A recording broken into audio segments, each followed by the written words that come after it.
asking questions. First year, me asking questions, attending shows, attending expos, getting to know the trade that I want to focus in. By the third year is when I started bringing money in. 3.5 years is when I started bringing people in.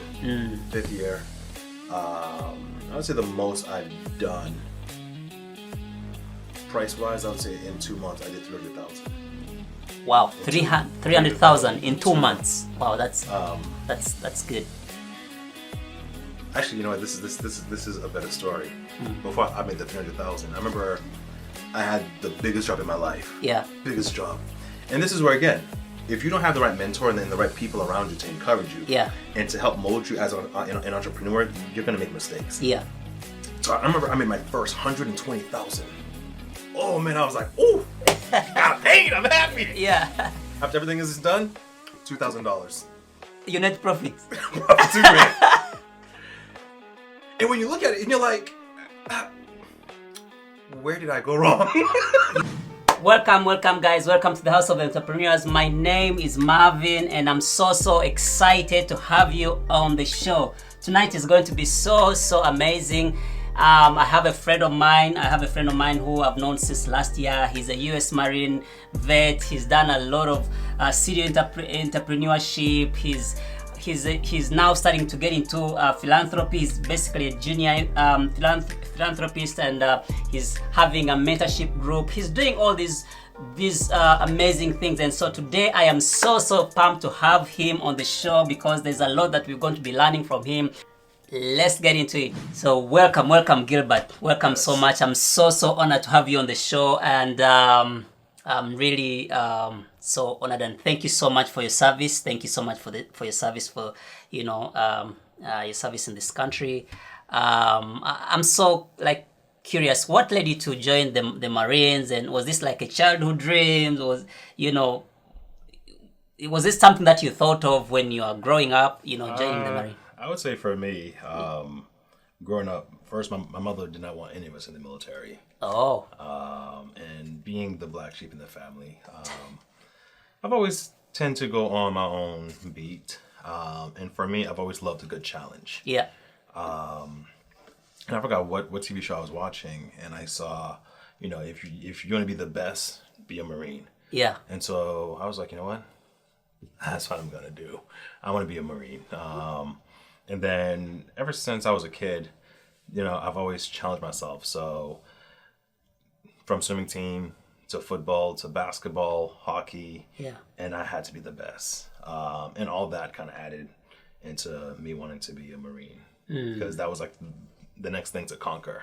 So yeah. I did like the past 1 week, before you came, I've been doing a lot of research about the Marines, and man, I have on my laptop there are folders, of the things. Did you know about this? The Marines. Did you know all this? And there's so many things that because growing up, I always thought I would be, I would be in the military because my dad, was in the military. So I feel like, I was so fascinated, and there's so much that information that I learned about the Marines, and the thing. So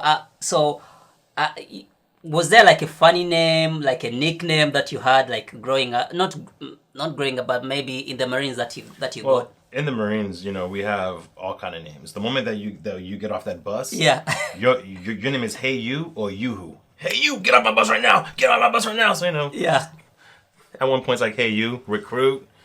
But then as you start developing, your character as a Marine, the drill instructors will start giving you names. Yeah. Like this one kid, he was named the Scribe. Described? Scribe. Yeah, Scribe. This one kid, Fat Body. Yeah. And then for me, they didn't have much name for me beside Hey You.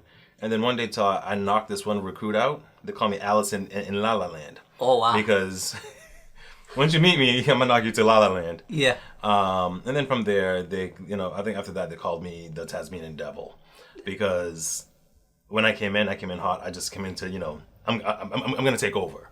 And there's no stopping me. Yeah. So, yeah. And then I would say when I made it in the field, one nickname that they give me was an Incredible Hulk, because like Bruce Banner, he's very calm, but once you have him pissed off, Hulk smash, Hulk bash, and then so that goes to the fundamental, being a U.S. Marine. You always have to be the toughest, you always have to be the best, and you always have to achieve, the next best thing. So yeah. So your nickname was the Incredible Hulk In the field, yeah. How long were you in the Marine? Let's see. I would say I did a total of 4 years active. Okay. And then from there, just like I say, once a Marine is always a Marine. Yeah. So I dabbled by going back into reserve, but a Marine is still a Marine every day. And by active you mean actually being deployed into. That is correct. What was the most challenging bit about that? That. The most challenging is, I would say, every 3 to 6 months you're moving. So, if you love stability, join the Air Force. I'm just kidding. So with the Marine Corps, the unit that I was in, always moving, always changing. Yeah. And that kind of ingrained in you to always pack light and always be ready to go. So there was no real home stability. I'm curious, what was the craziest thing you ever had in your rucksack? Either crazy or Twinkies. Twinkies. Really? Oh yeah, I joke about that. So I remember I did a jungle survival, right? Yeah. And of course they're gonna teach you to eat berries, snakes, just eat off the land, right?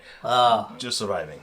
Yeah, I had a rack pack full of Twinkies, man. I was not eating no berries, and I had a Twinkie diet. What? Yeah, you might want to edit that later. Yeah. but all jokes aside, weirdest thing I've ever had in my rucksack is Twinkies. Oh. Like, just no clothes, just Twinkies. Yeah. So for a good weekend, I just had Twinkies in my pack. Same clothes every day. Yeah. But. And what was the most challenging rule to follow in? Most challenging rule to follow. Or ridiculous rule that. Oh, hurry up and wait. Hurry up and wait. What does that mean? Anybody in the military knows what that means. It's basically, you hurry get everything done. Yeah. And now you're waiting for 2 to 3 hours, 4 hours, 5 hours. Because the Marine, in most military, it's you need to always be ready. Yeah. Always be ready for the next thing. Always be ready to deploy. Always be ready. So that's like, you quickly get up and dressed, and now you're gonna sit outside. You're gonna wait for 4 hours before the taxi shows up. So we're used to hurry up and wait. Oh wow! And I know we're going to get into entrepreneurship and all these great things that you're doing. But I wanted to first, know your past, your previous experience in the Marine and how it helped you transition into civilian life and so yeah, I know you. I don't know actually. I researched and found that the motto of the Marine is Semper Fidelis. Semper Fidelis means always faithful. Always faithful. How do you think that has shaped you as a man? As a man, as a Marine. Well, it's one of those things where it also means to always be true to yourself. So for me, Semper Fidelis means you have to be true to yourself, and the way that it shaped me is basically, if I'm gonna do something, I'm gonna give it 110% at all time. If I know I'm not gonna give it 110%, I'm not doing it. So as a kid, you know what? I'm gonna do swimming. I was the only black kid in the swimming team. Well, eventually I became the swimming captain. Oh wow! 110%. Yeah. Football, I was 110%. I started lifting weights at the age of 12. Wow. By the time I was 13, I was bench pressing the same amount as a 16-year-old. But by the time I was 16, I'm bench pressing 2 times my weight.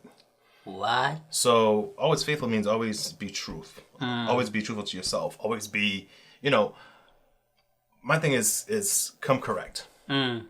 So yeah. And how do you think how did you adapt to the physical and mental demands of the training, Yeah, because I've read that it's very gruesome. Like the marine training is very gruesome. How did you adopt to the physical and mental demands of that training?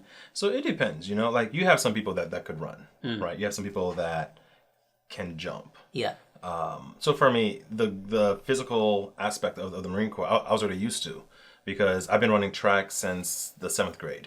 I've been playing basketball since the 7th grade. Swimming since the 8th, no, actually swimming since the 6th grade. Yeah. You know, so all those physical aspects of the Marine, it wasn't as challenging because to me it came second nature. The only thing that came challenging to me is when you put a kid from the city in a gun range.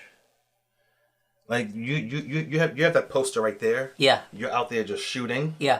And when they brought the when I got the paper and I'm like, I must have hit all in one good dot. No, it's all around.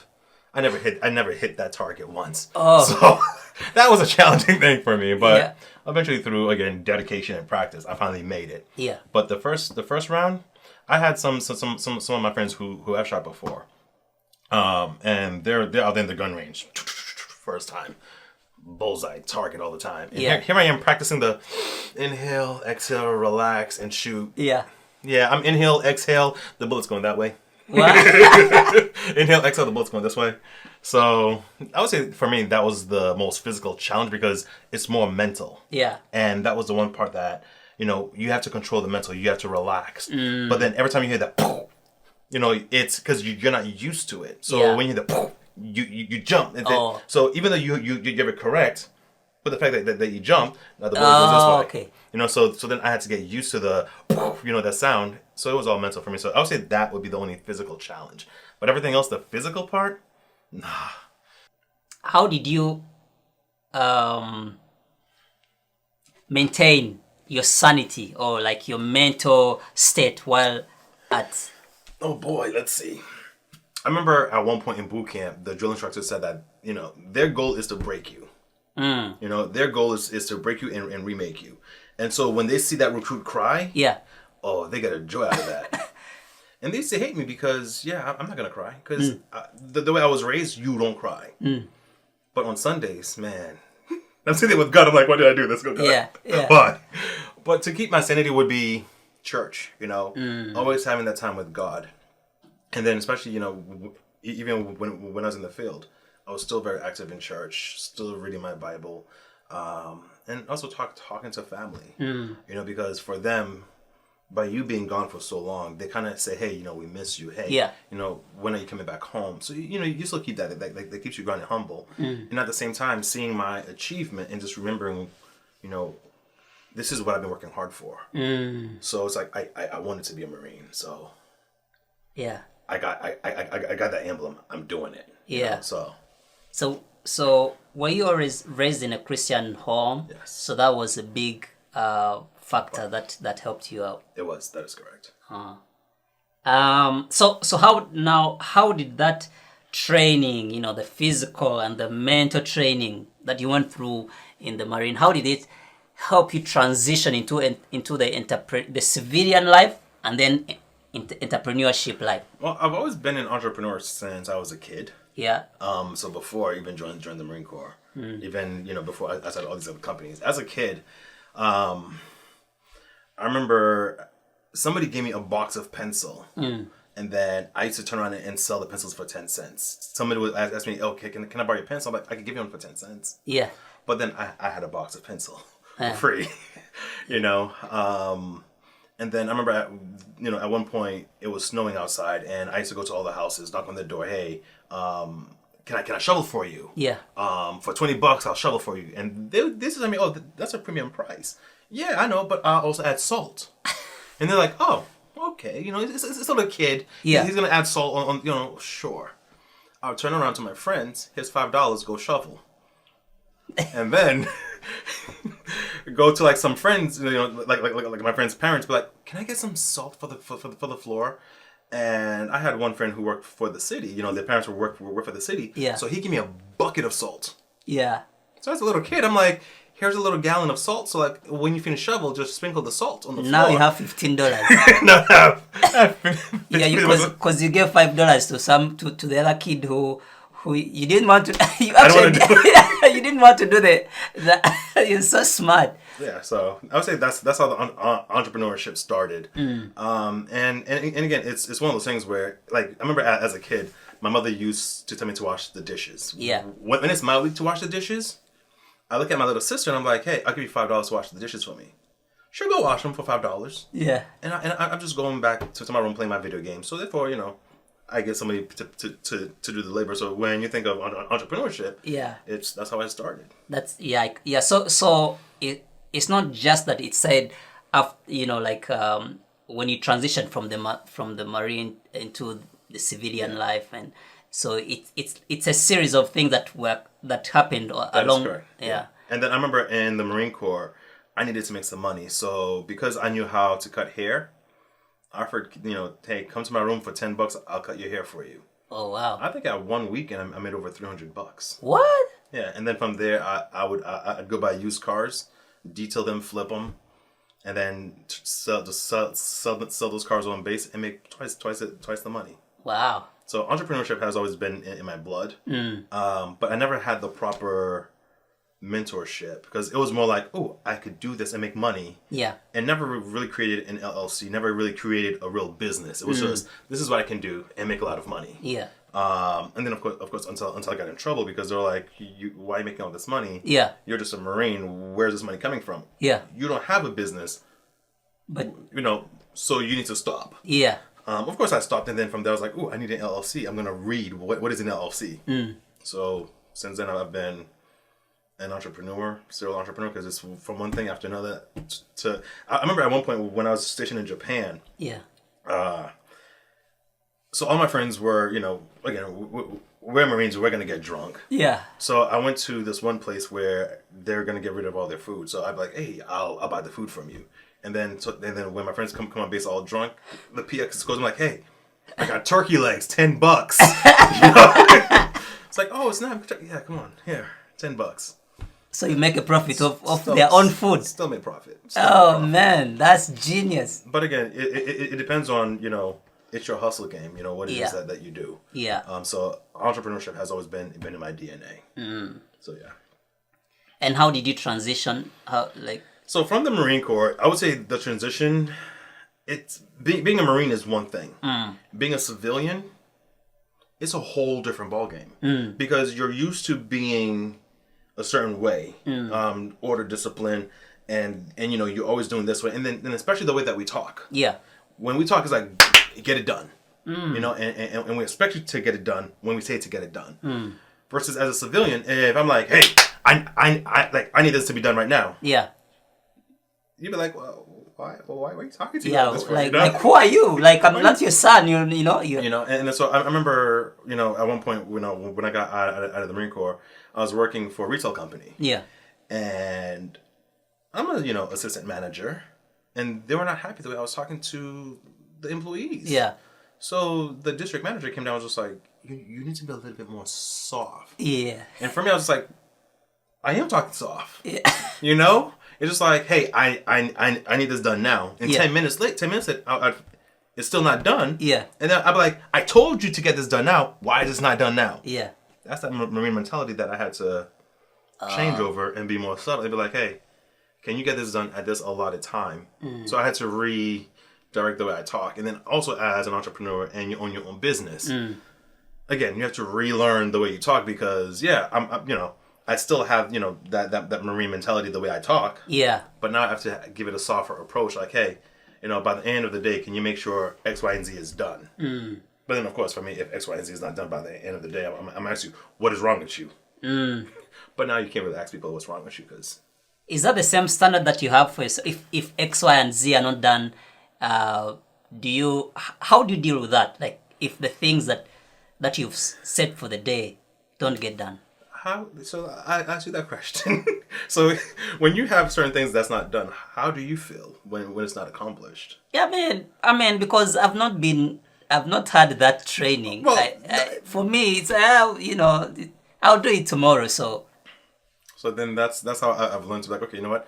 At least get it done by tomorrow. Not if after 24 hours it's not done, then I'm gonna ask you like, are you working? Like, Yeah. why is this not done? Yeah. And at the point, we're going to sit down and have a review.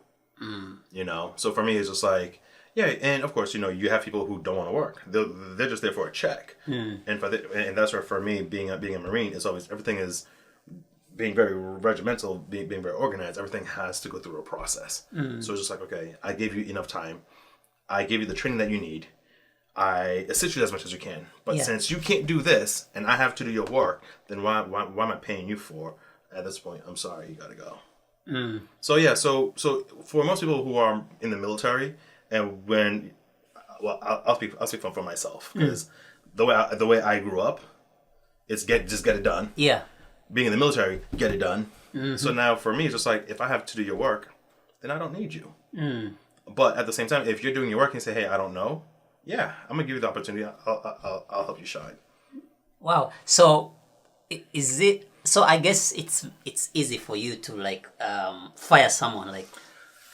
The way you make it sound, Yeah. I sound just wait. That movie, Apprentice. Yeah. You're fired. Yeah. Yeah. A little bit, because it's the same concept. It's just like, if you can't prove yourself, Yeah. then I'm sorry, you're fired. You know, because to me, it's just like, I could then I could find somebody else who actually wants this job. You know, and at the same time, just as an entrepreneur, if you're gonna run a business, you want to run it to its full potential. Yeah. Because a business is just like your baby. Yeah. If you don't feed your baby, what happens? If you don't clean your baby, what happens? You know, this is everything that you need. So if the person is not doing their job, it's like, hey, you know what? You're becoming a leash to my company, and I can find somebody else that has your skills. So yeah, everybody's replaceable. But then as an entrepreneur, it makes you question yourself. Am I actually a good teacher? Where am I slacking off at? Yeah. So then as a Marine, you know, you want to have your recruits, you want to have your peers succeed. So then you're going to push them twice as hard. Be like, hey, I need you to actually do this. You know, and that's where for me back then, I did not have that mentor to help me, you know, excel higher in my business. But now I'm at the point where I have the mentors, I have the friends, and now I'm able to help out, you know, my other friends. So again, same thing, excel in their career. So yeah. Yeah. So would you please? And I like I said at the beginning, like you've done you city entrepreneur, you've done a couple of things, you know, in the business, you know, sector. Would you please tell us some of those things that you're involved in, and how it's been going so far? Well, I could tell you about my company now. Yeah. I'm the owner of IT Home Design. We've been in business now for 11 years. And I would say this is the second LLC that I started, but this is the biggest LLC that I started. Yeah. Because again, since I was a kid, I've been an entrepreneur. I know how to make money. There's a difference between making money and then creating. Yeah. You know, so for me, IT Home Design was an opportunity to create something that I found out that there's a niche for. You know, so started IT Home Design back in 2012. And in 2012, I had a regular job. Yeah. And I went to my boss, and I was like, hey, I noticed, you know, we're putting up shades. What if we do more than just shades? He was intrigued. He's like, what do you mean? Yeah. I was like, I'll pioneer this. I'll take the lead. Again, he was a good leader. He was just like, okay, Gilbert, go ahead. I'll support you. Yeah.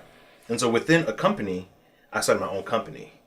And then eventually I ended up saying, hey, this is my road where, you know, we separate ways. Yeah. We still keep in touch. Yeah. He's still, you know, like, I'll call him sometime. But yeah, so started my company, IT Home Design. During COVID, we actually shut down. Great success. But for me, I reached to the point where that uncertainty, like, didn't know where the world was going. You know, the whole shutdown. Yeah. Employees just everywhere. So for me, it was just like, hey, you know what? I'm just gonna shut the company down. And that's where I had learned, because. Think of like a train, a locomotive. You just go. Yeah. And that was my mentality. It was like go. So I'm working from 7 a.m. to 2 a.m. every single day, 24/7. And 7 a.m. to 2 a.m. 2 a.m. Wow. But that was the success of that's what built the success of my company. Yeah. Now, the one thing that I've learned by shutting my company down, the problem, number one, I did not have a company.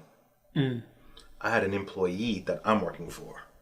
So the problem with most entrepreneurs, when we decide we're going to build a company, we never think of our role as a what is our role in the company? Yeah. So I have a very good friend who taught me there's a difference between an entrepreneur. You're either working for your company or you're working in the company. You know? And that's where for me, I was just like, wow, I'm working for my company. Because if I'm not working, the company don't succeed.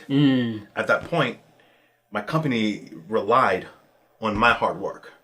I had to always do this. I had to always, versus now as a leader, this is where I failed. Instead of leading, I'm pushing my staff to work, not leading them to, hey, take charge and get things done. So for me, COVID was like the best thing that happened for me as an individual, as a business owner, to sit back and review my mistakes. So, you know, just like any football player, off season, they're going to look at all their plays and figure out, I should have done this differently. Yeah. So that's where I sat back and I looked at, okay, what have I done differently? What have I done? What can I do differently, and what can change? And that's how I ended up meeting a lot of other successful entrepreneurs who have a bigger company than me, and I'm asking them questions. Yeah, you know, and I reached out to a friend, be like, hey, can you also help mentor me, because I've hit a plateau. You know, I only can make X amount of dollars, and I've been this way since 2013. Yeah. So from 2013 to 2020, there was no growth. To me, in my head, there is growth. Money's coming in. Yeah. I'm hiring more staff. But it was just a locomotive. Eventually, I was going to crash. So now I took 2 years off, well, a year and a half, and then redirected the company. Yeah. And now I just relaunched. And relaunching now for the past year and a half, I am at a better place than I was. Even though back then, I made a lot. Yeah. Now it's just like I'm at the point where I can mentor and teach, and now my company could finally grow. Oh, you know, it's so interesting what you just said about you being an employee. You know, you of a company. I just interviewed 2 weeks ago, and I would want to encourage for those that didn't watch the interview that I had with Steve Motivate. He also talked about the same thing about you know, being an owner rather than being an employee of that company, which is the same thing that you are talking. So, but still, I'm still interested in knowing what you said IT home design. IT home design. Yeah, exactly. So what we do, we actually design and install audio and video systems for residential, commercial, hospitality, and house of worship. Oh, okay. So that was the base of my company when we first started. And by 2019, we were not just doing home audio video system. We ended up doing home Wi-Fi. Yeah. So in 2020, when COVID hit, even though I kind of closed down shop, a lot of people were working from home. And then there was a booming on, hey, we need network, we need Wi-Fi. So then from there, I decided to, you know, study about networking, and now we offer network. So from there, we design conference rooms. We do full network infrastructure. And then at the same time, because I had the training of, you know, installing window treatments, now we offer motorized window treatments. So we kind of cover the whole gamut from audio, lighting control, security systems, window treatments, and now the one thing that I'm doing, I've launched this year on top of my company, is having the experience as an architect, interior designer, and a builder. I now decided to put those all together. And just because when I originally started IT Home Design, it stands for Innovative Technology in Home Design. So we have the innovative technology now. Now I'm focusing on the home design. So we're offering complete kitchen and bath remodeling, along with the our staple, which is automation, audio, video, security system, motorized window treatments, and stuff like that. Oh, perfect. So you talked about before before you shut down in 2020, before COVID. That was 2019, right? Before you shut. By December 2019. 2019, and you're saying you already started work at 7 a.m. and slept at 2 a.m. I'm curious to know, like, what was your best month to how much like money do you was in like your best month before during that time in let's say in those 11 years? I would say, to be honest, it just depends. Yeah. Everybody has that goal that they want to achieve. Yeah. And so for me, being an employee in my company, in my own company, it was more like, oh, how much money can I make this month? Because once the bills are done, how much money can I make? Oh, I could pay my bills today. Awesome. Oh, I can't pay my bills today, but all my staff are paid. Did you break even? Oh, I've been broke even like the second year. Oh, wow. Yeah. So to rewind, when I first started my company, I was working for another, which is a shade company. Yeah. And I took my salary and I invested in my learning. So I basically, Crestron certified, Control 4 certified. I got all the certification out of the way the first year. Sound engineering, lighting specialist. So everything that I needed for my company to excel. I think I spent close to 200,000. I'd say about 180, just on all my training. Yeah. And some equipment. Wow, that's quite an investment of 180 grand. That's first year. Yeah, in the first year. In the first year, that's how much I was spending. So there was no money coming in. No money coming in. It was just me attending every single show. Yeah. Asking questions. First year, me asking questions, attending shows, attending expos, getting to know the trade that I want to focus in. By the third year is when I started bringing money in. 3.5 years is when I started bringing people in.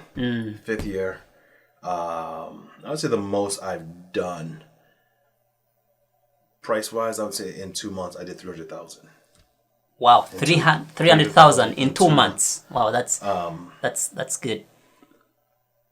Actually, you know what? This is a better story. Before I made the 300,000, I remember I had the biggest job in my life. Yeah, biggest job, and this is where, again, if you don't have the right mentor and the right people around you to encourage you, and to help mold you as an entrepreneur, you're gonna make mistakes. Yeah. So I remember I made my first 120,000. Oh man, I was like, ooh, got paid. I'm happy. Yeah. After everything is done, $2,000. Your net profit. $2,000. And when you look at it, and you're like, where did I go wrong? you made 120,000, and now you have $2,000 profit. Profit. Wow. What? I'm curious. What went wrong? Bills. Bills. Yeah. But at the same time, I did not price myself correctly. Yeah. So 120,000 in 1 month. No. Yeah. I'm giving you an example. Yeah. One job was about 120,000. One job. Yeah. I only profited $2,000. Wow. Because I did not do it correctly. So when I had the other job where, in 2 months I made the 300,000. By that point, I learned from my first mistake. Yeah. But that's where I made my second mistake. Which mistake? Which is I hired the wrong employee for the wrong task. Oh. So as a leader, I put a bird to swim because a bird's not designed to swim. Yeah. And I put a fish to climb a tree. Yeah.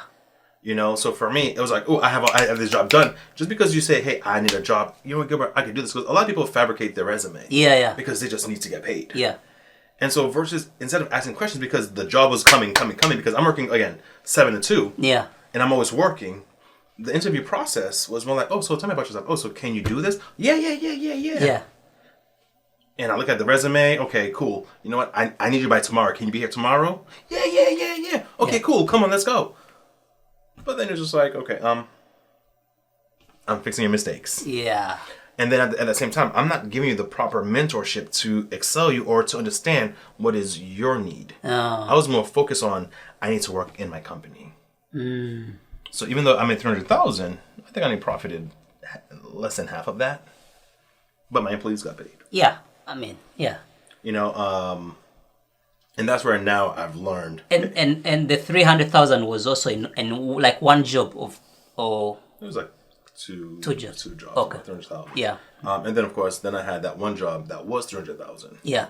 It's over 300,000, and then that's where I noticed I was hitting a wall. I could never surpass that. So when COVID hit, it was just like, I'm gonna reflect back. What did I do wrong that made me not surpass that? Easy. Burnout. A lot of entrepreneurs will experience some kind of level of burnout. You know, so think of you, right?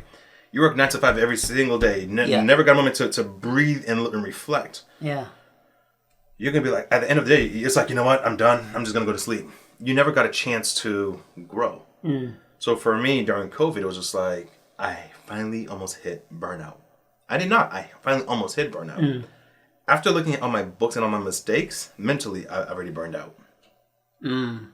You are running your company from a burnt out state. That is correct. Even though you never like hit that. But that is correct. Yeah. What was going on at that time? The motivation level is, and actually that's my question. Like the mentality. What mentality do you have to have in entrepreneurship that maybe you had in the Marine, that you see that it's getting into the entrepreneurship space? Let's say if you do you need anyone to motivate you to do stuff? Like, what mentality is that? Well, it depends. You know, in life you have different type of people, right? Yeah. You have your workers. Yeah. And then you have your builders. So ever since I was young, I've been an entrepreneur. I've always hit a barrier because I never had other entrepreneurs near me. My uncle is an entrepreneur. I have other family members who are entrepreneur, but I never knew to reach out to them and ask them, "Hey, can you help me with these things?" Until I started doing it. I would say the one thing that I've learned as a Marine is never give up. Yeah. And never retreat.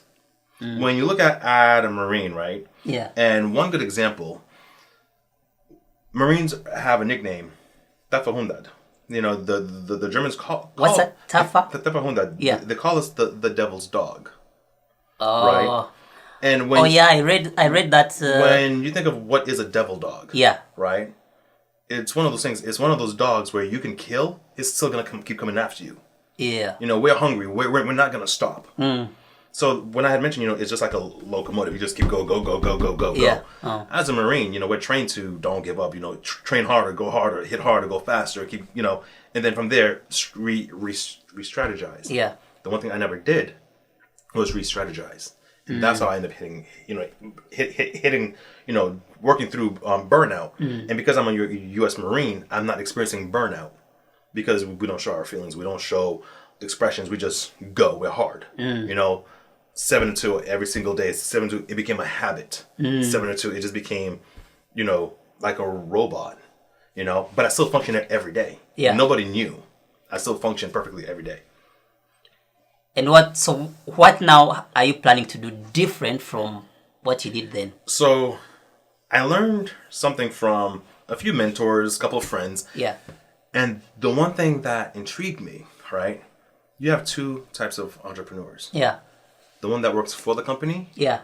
And the one that works in the company. Uh-huh. And then you have a serial entrepreneur. Yeah. A serial entrepreneur will start a company but never stays in the company. I want to be a chair within my company.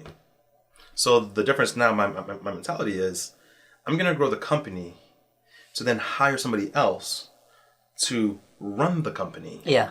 Because the company is running, we are successful. Yeah. So why not train somebody that wants to actually do this, to operate it, and then have them train the next person to, you know, keep growing. And then for me, I'll just be the advisor. Yeah. And you know, and stuff like that. And then from there, if there's an opportunity to get another partner to, you know, share the load and share the experience, then yes.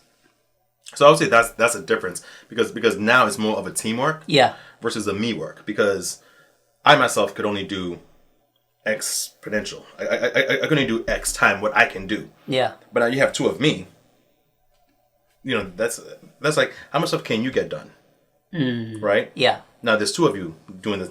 How much work now at that point can you do? Yeah. You know, so for me, that bear that I was hitting, that burnout, now my focus is not to work myself from 7 to 2 anymore. It's, you know what? I have to have a social life. Yeah. Because I'll be honest, back then, no social life. Yeah. Now it's just like, hey, you know what? I'm gonna have a social life. You know what? When work is done, I'm gonna pause and I'm gonna, you know, enjoy life, because life is short. That's what 2020 showed me. You know, a lot of people were dying. A lot of businesses closed. Yeah. So for me, it's like this. Things have become like that. So instead of me doing that, the one thing that changed is something that my best friend told me. Legacy. What is your legacy? Yeah. And now I'm like, you know what? I'm focusing on building a legacy. So instead of me working for my company, I'm building a company so I can build my legacy. So I'm not working for a company anymore. Yeah. I'm just building legacy. So the money that comes in, it's not me thinking, oh, I have money in the bank. It's more like, okay, cool. The bills are paid. The train by itself, if this is my work, if you remove me from the company, can the company still function by itself? You know? So for me, my goal is basically, I want to be able to remove myself from my company and look at my company still going. If I can't do that yet, then I'm not there yet. But for me, that's my goal, is to be able to remove myself from my company and see it going by itself. Like put systems in, like automation in place, where it's like system in place, automation in place, but most of all, people. Yeah. You know, people. You have to put the right people in place, because one person can't just run a company. Yeah. It takes a network of people. So think of the ants. You know, the ant pile. Yeah. You know, there's one big ant, and then there's a bunch of workers. Yeah. So it's like, hey, let's get those workers in line. And then when you see how the ants work, they all work together to build something. And so for me, that's what that's my goal this year going forward, is I'm not working for my company. I'm building a legacy to work on its own, to bless others, so others have work. And then from there, I could show them and mentor them. So, you know, to keep going. Yeah. Is that where the philanthropist has come? That is correct. Has come through. How is it? How is that? I don't know. So like when we first met, how was our conversation? And because you said you wanted to become an entrepreneur. Yeah. When we talked, did you feel like give you substance? Did you feel like, you know, again, just on the mentorship part? Yeah. You know. And actually, I want to tell, you know, like the viewers, he was the first person I think I ever had a meeting with here, you know, like, and, you know, we went into details about me getting into entrepreneurship, and thank you so much. You really encouraged me, you know, to step out, and you motivated me. So thank you so much. Yeah. So how do you think the training and, you know, all that in the Marine prepared you for the uncertainties of entrepreneurship? I would not say prepare me for the uncertainties of entrepreneurship. Because I think also like the Marine is full of uncertainties. You don't know what you like. Well, I don't know. I'd say it's more like life. Life is full of uncertainties. Yeah. You know, and the only thing that you can do is train. So in the Marine Corps, they always say, you know, you train as if it's the real thing. You know, you train like your life depended on it. You train like this is the real McCoy. Yeah. You know? Yeah. So if you don't take it serious, just like I did, I took, you know, jungle training like, nah, I'm good. If we're in a jungle, man, I'm sorry, bro. You're on your own. You're going to be eaten. We're gonna die today. Yeah. You know, because I don't have enough Twinkies in my backpack. You know, if you're like, hey, we're at the water, let's go fishing. Yeah. Yeah. I'm gonna tell you, can we pay somebody? I know. Because I don't know how to fish. Yeah. Versus now, just like, hey, you know what? I'm gonna learn how to fish. I'm gonna learn all these things. So yeah, no. So what you're saying is, life is full of uncertainties. Whether you're in the Marine or you're in the, you know, entrepreneurship. Yeah. Life give you curveballs all the time. Yeah. But the one thing that I will say that I learned from the Marine Corps, again, is never giving up. And the one thing that I've learned in life is perseverance. With the Marine Corps, there's this thing that I learned: fight or flight. What the Marine Corps prepares you is to fight. No flight. No flight. Retreat is not part of our. No. Yeah. Giving up and turning around. No. You go either. You go, and that's where when you look at the motto, the things that the Marines say, "Semper Fidelis." We believe in being faithful. We believe in hard work, and death before dishonor is one of the things that the fundamental that I remember I grew with. In the Marine Corps, I'd rather die before I dishonor. I'm not betraying. So what keeps me just fueling that's going is that mentality, like, okay, you know what? I need to be better. I need to do more. But at the same time, I need to learn to strategize and plan. Effective planning, I forgot who said it. Basically, if you plan effectively, you can be prepared for the storm. Yeah. Yeah. But if you don't plan, you're going to have to go through the storm and, deal with all those bumps and stuff like that. So for me, I did not plan for my company to stop in 2020, but 2020 planned for me to stop. So when I stopped, it was just like, okay, if I had continued, my company would have been gone. I would have, bad rep. IT home design is the worst thing ever. Versus I noticed I stopped planning. So this is where, okay, see what it is that you're doing. Yeah. And pivot. You have to learn. So the one thing with the Marine Corps, with the hurry up and wait, where there's never that stability, right? It's also because you need to learn how to pivot. You might be going this way and it seems so good, but when you forecast further up, there's a trap. How fast can you pivot or traverse? A lot of people, when they start their business, they have tunnel vision. Yeah. They don't see things around them. And in the Marine Corps, it says, look out for your brothers left and right. Survey the area. So when you think of a business and you're surveying your area and you're looking left, right at your employees, I was losing employees faster than anything. I was not growing them. So at this point, when I learned to survey, I was like, oh wait, something's wrong. Let me step back and reassess my company. It was just like, hey, you know what? I need to change something. So now I had to learn to pivot. How fast can I pivot? And that's what I did. So the Marine Corps does teach you how to, you might have plans to go here. Yeah. Right? Because I remember this one time, I was planning to go home. I'm like, yep, got my ticket. I'm going home. Yep, Gilbert, you're being shipped out. It's like, oh, all right. Cancel my tickets. I'm going. Wow. So that's where you have to learn to pivot and change plans last minute.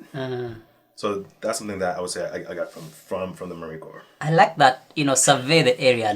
Look out for your brother on the left. Look out for your brother on the right. That's I like that. It's a good principle to have. And not only that, as an entrepreneur, by looking at your brothers to the left and you're looking at them to the right. I don't know if you've ever been taught that. Yeah. I remember. I think it was Jay-Z who said it. The higher you get, the thinner the air. Yeah. Right?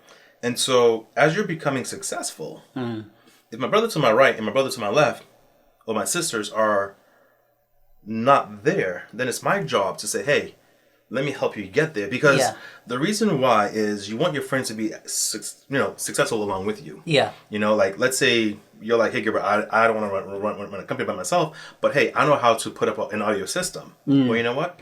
Come work for me then. Let me help you to grow. At that point, I'm guess what I'm doing? I'm training, I'm grooming you to, at this point, excel. Yeah. So as more as I succeed, you're succeeding. And then if you're like, hey, I want to build my own company, you know what? I'm going to sit down with you. I'm going to talk with you. Yeah. And if you need me to invest, hey, you know what? I can invest for you, or I can invest in you. And so by doing that, you're helping your friends succeed. And as they succeed, guess what that does for you? It motivates you to keep succeeding. It motivates you to keep doing better. Because now you have, I forgot the bicycle race in Europe. It's basically where they're running. It's like a 2-gear bicycle. And then you reach back and you pull your friend and launch them, and then they pedal very fast, Oh. and they reach back and they pull, and that's where when you think of an entrepreneurship, if you just see yourself as an entrepreneur and you don't see, hey, let me help my brother get to the next step, Yeah. then you're really just working. Yeah. You're not becoming a real entrepreneur. Sees opportunities and go for it. You see your friends, hey, you know what, go for it. I'm gonna encourage you. So a real leader, you'll see your friends and you're gonna encourage them to go for it. Yeah. So. Oh, nice. So I think you've already like kind of talked about this, how you handle, but maybe you could just again try to say something about how do you handle like high pressure situations in your business. Good question. So the way I would say I handle pressure is different from a lot of people. Yeah. Some people, they cave in high pressure. Flight. For me, you have some of us. High pressure is where I shine. Oh, you love high pressure. I love high pressure. Yeah. And there was a pastor that was talking about that, and I loved his sermon where he was saying, when you think of a diamond, a diamond has to go through a lot of pressure to become that beautiful. It's a coal. Yeah. That gets all that pressure to. So for me, the way I deal with high pressure, I see it as an opportunity of growth. If I don't know it, again, like when I started my company, that first year, I knew what I wanted. Yeah. But I didn't know how to execute it. So that first year, I lived on a ramen noodle budget. College life. Yeah. I was making over $100,000 a year. Yeah. The $100,000 was going back into me investing into my own company. So becoming a sound engineer, getting certified as a restaurant leader, becoming one of Lutron's premieres. Like it was me investing that and just going and going. Yeah. So that pressure that it built kind of made me become the person I am today. So now I'm being refined. Because the diamond at this point then has to go in that moment of being refined. Yeah. So now I'm at the moment of being refined and being polished. So for me, I excel through pressure. And some of my friends they'll tell you, if you see me lazy, like I'm just relaxed, they're like, hey, he's not dealing with pressure. But the moment that they see me like, okay, let's go, and it's me just motivate, just going and going and going, they're like, oh, he's in with a lot of pressure. Yeah. But the way I manage it is different. And that's what I always tell people. Instead of looking at the problem, think of, okay, what is it? So don't look at the problem, examine the problem. Look through the problem, like survey it, and figure out, okay, how can I get around it? Like, there's this table here, right? Yeah. I can't go forward. Yeah. I'm going to look around. Okay, I can go to the left, I could go under, or I could go above. Yeah. So don't look at the problem, look at how you can solve it. And so that's how, for me, whenever I get pressure, I'll take it in. Take 3 seconds. Okay, this is pressure. All right, let's go. So for me, I'm always ready for a good fight. So I like that. I think it's a rare quality to have. Most people under pressure, they flight. So like this could be second. Maybe a last question. And I want you to help me advise someone or talk to someone who is thinking of maybe starting a business or like getting into entrepreneurship, becoming a leader, and but they don't know how to start, or there's that fear in them. Like what you're talking about. There are some of these things. You have the challenging things. Things that that you have to go through in business, and when someone thinks of those things, they're like, oh no, I would rather not step out, and so they are held by fear. I want you to help me, talk to someone and encourage them. And so when we first talked, right? Yeah. What was your fear that you were experiencing? Like what was the... So before we had sat down and spoke, I know you had a fear. Like, what was some of the fear that you were experiencing? Being new, in a new environment, new in the US, and all these things going on. How do you know no one, all these things, that were going through my head. So that's again, like when I had stated when I first started my company, I knew what I wanted. Yeah. I didn't know how to execute it. So what I did, I went and I learned a lot. After learning a lot, you then, you have to put it into practice. Yeah. By putting it into practice, then now you have a company. So even though I started my company back in 2012, it was still a concept. Yeah. It was still a thought. I was learning. Yeah. And then I applied. So the one advice I would give, which I think I told you, you write it down. I want to own X, Y, and Z company. Right?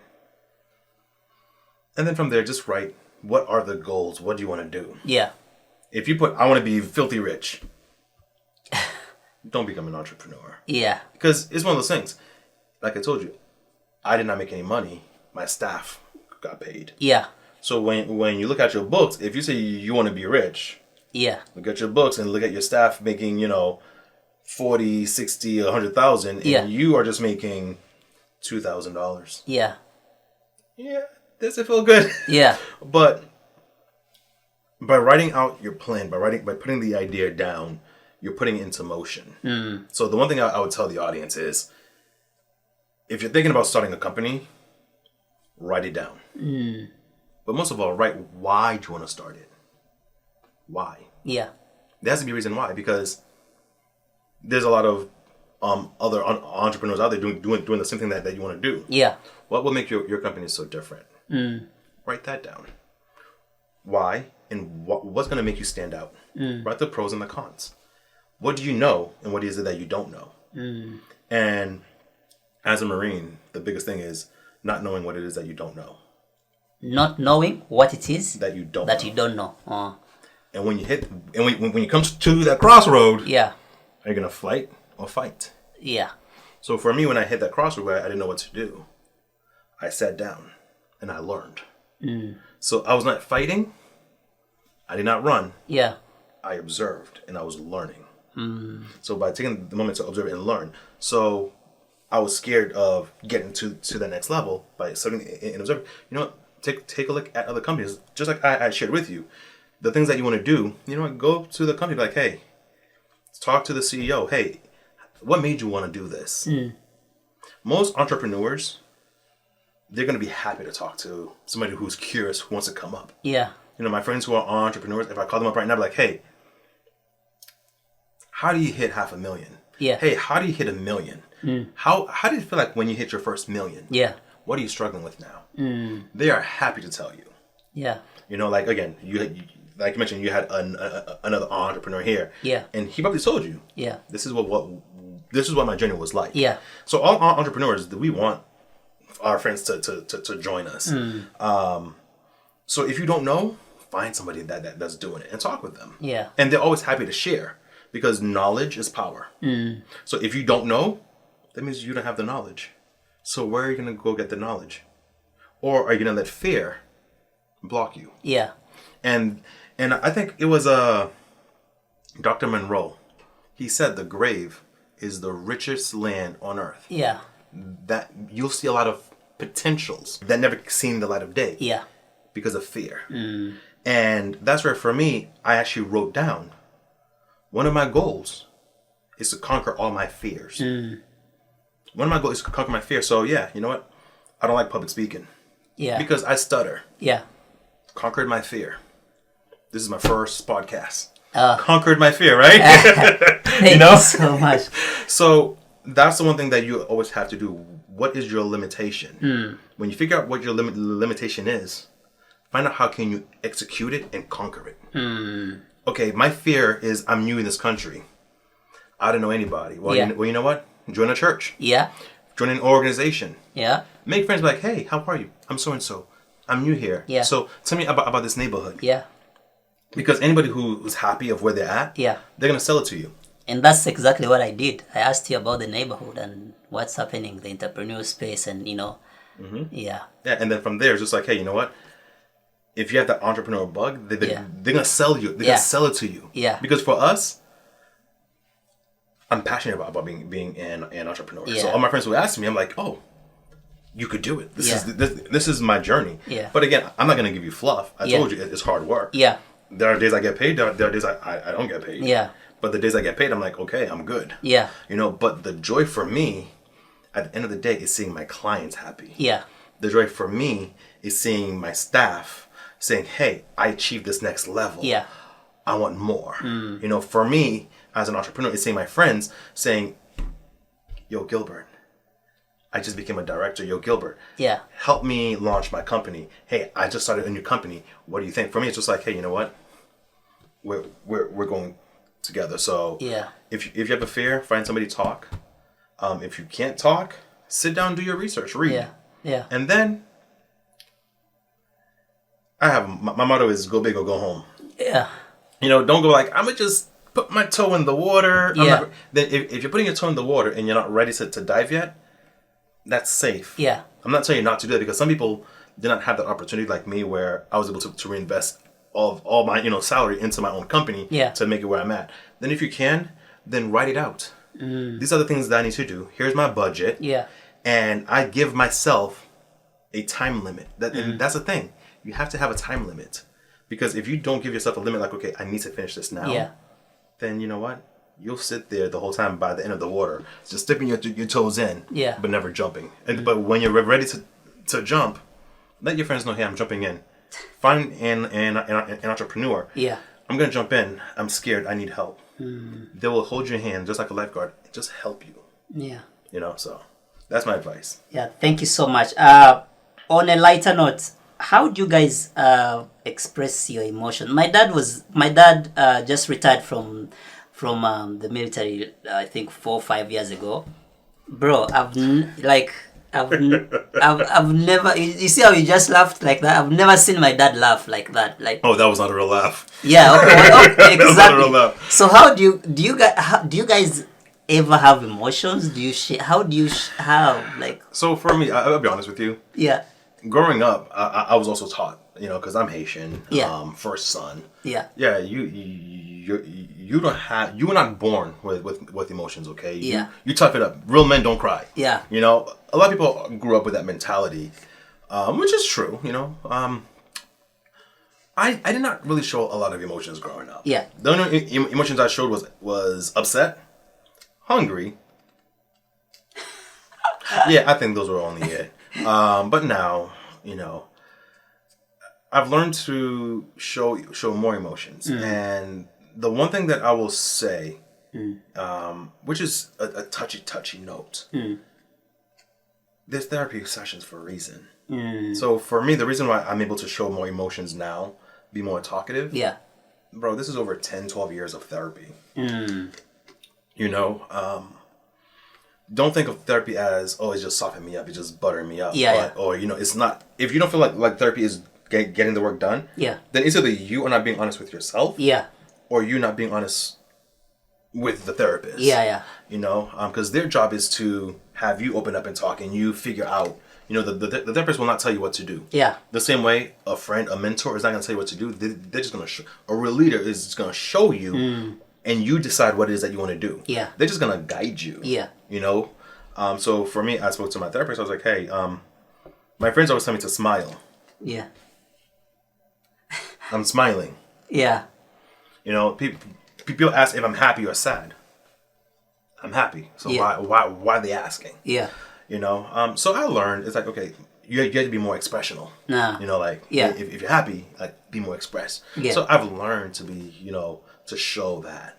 But before, if I'm mad at you, you'll eventually find out that I'm mad at you. If I'm happy, I'll tell you, no, I'm happy. My face looks just like that. The same. The same. I'm happy. I'm mad. I have coffee. I'm good. But you'll never read my face. But when it comes to it, it's just like a switch. I could put my poker face on, or I could just be, learn to be a civilian. Because that's the thing. When you're in the military, you learn to be strict. And the higher you get, when you become a leader, you don't show emotion because everybody else is looking up to you. And if you have emotions to show, you show it in the dark. You don't show it to people. because they're looking for a leader, somebody who can lead. Yeah. If you're gonna cry, yeah, you don't cry in front of your troops. Yeah, yeah. You know, that's why you know, go back home and cry, go to your wife and cry. Yeah. You know, go back to your mom and cry, but not from the troops. Yeah. But when you get out of that, it's a whole different world. Yeah. That's the thing I had to learn. It's a whole different world where your wife is asking you, "How are you feeling?" "I'm good." "How was your day?" "I'm good." Yeah. Everything is I'm good. I'm good. Yeah. No emotions. For them, they're gonna see something's wrong with me. We've now put our "I'm good" or "I'm not showing emotions" to our significant others, to our friends. Yeah. So for me, when growing up like that, seeing that, I wanted to make a change. So I decided to actually do therapy because I noticed how it was affecting other people around me.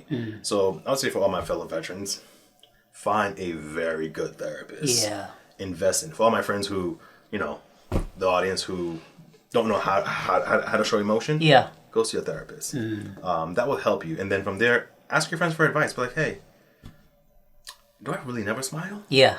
You know, and you ask yourself, just reflect. Do you actually smile? Yeah. So yeah.